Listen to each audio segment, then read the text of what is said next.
Historically, textiles have been labeled as women's work and dismissed as inferior to other pursuits, until some women helped change that stigma and make the textile industry what it is today. The world of textiles is huge and has a complex supply chain that even for us as textile designers, we still have a lot to learn. What we do is just the tip of the iceberg. We create something that's visible and fairly easy for consumers to understand and interact with. Yet, most of what we really do in the studio, behind all the products we've ever designed and made, is intangible and not just a visual thing. When people ask us why we decide to make everything by hand, we can only say that we've been making by hand for as long as we can remember. Research has shown that our experiences as a child affect us as an adult. Hani and I are classic examples. Little did we know that our interest in textiles stems from those days when we would follow our mom and late grandma, whom we refer to as Nene, to fabric stores because Nene didn't buy her clothes off the rack. She made them. She even made her own undergarments. Nene was always sewing, and when her eyesight started failing, she'll ask us to help her thread the needle, and she'll spend hours plopped on the floor, sewing ever so slowly by hand. Her vintage sewing machine began collecting dust and became a toy we played with whenever we visit her house. The common idea of textile design is to focus on the aesthetic value and styling. In fact, that's how design is generally portrayed, often leaving out the people who buy and use the products, their life, and why they prefer one product from another. Because Hani and I make one piece at a time, we inherently think about the people who will be giving function to the products that we make. What do they do? How do our work weave into the way that they live? Back when we first started, people knew the two ends of the handpick spectrum. At one end is the high level of craftsmanship that has been mastered for years and years, producing luxurious pieces of work that's only accessible to those who can afford them. At the other end, people see handmade as a product of a hobby, something you do leisurely that you give someone as a gift, holding little to almost no commercial value. What we did was to pick out the good things from the both ends: appreciation, skill, and value, the heart, sincerity, and relationship with the receiver. So we don't fall in the spectrum at all. We were part of a new market at the time, where you're buying directly from the artist, designer, maker. You really feel like you're receiving a product from our hands to yours that's thoughtfully designed and made with high level of craftsmanship, and also be part of a community that stands for these values. When more people discovered our products, we started receiving projects where we work directly with clients from various industries. This is where we had to reverse engineer our thought process to find out their desired outcome and work from there. A client from a beauty industry came to us specifically wanting organic cotton. When we asked why, they simply said that it's for marketing purpose. That's when we realized they didn't really know what's the difference between organic and conventional cotton.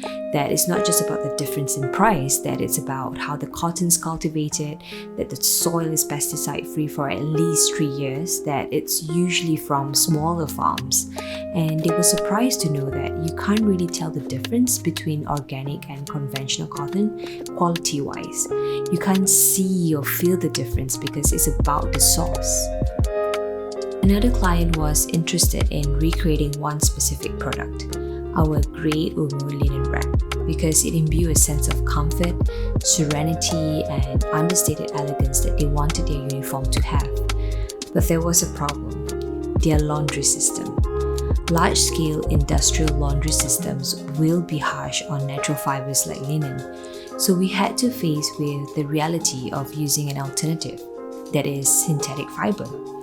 It became a year-long project because using synthetic material affects everything, from the flow, performance, to the wearer's comfort level. Textiles is so common in human life. We wear it every day, unknowingly rely on them, that we forget that textiles is actually very special.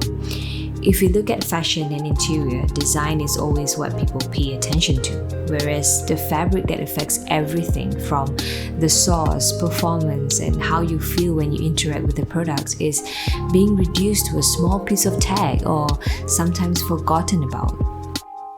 Fabric composition can tell you a lot of things, but why do people not talk about it? We were wondering, why hasn't all this been openly talked about?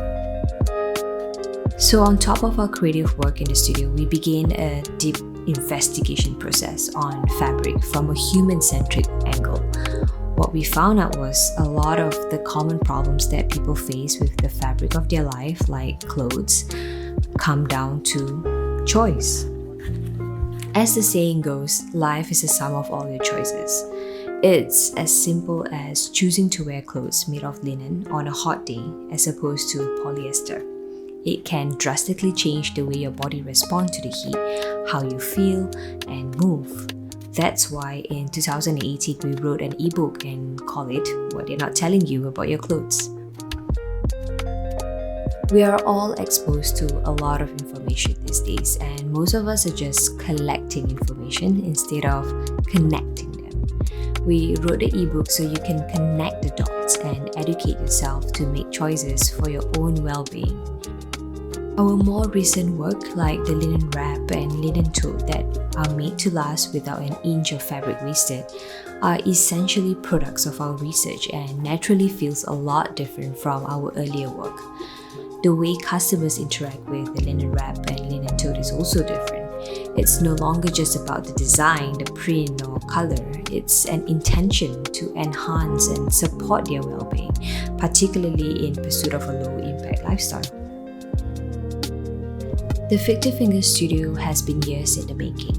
It's exactly the online community space you need right now to be inquisitive about the textiles that are very much part of your everyday habits and rituals. You spend so much of your life wearing them, sitting on them, relying on them to stay warm or cool, letting the light in or out, which is a very good reason why understanding textiles is so important. To see it beyond just the aesthetic, to explore how you can use them to improve your life and possibly make the world a better place. And the best part, you get to do it with people who share the same values and are walking softly on earth with you.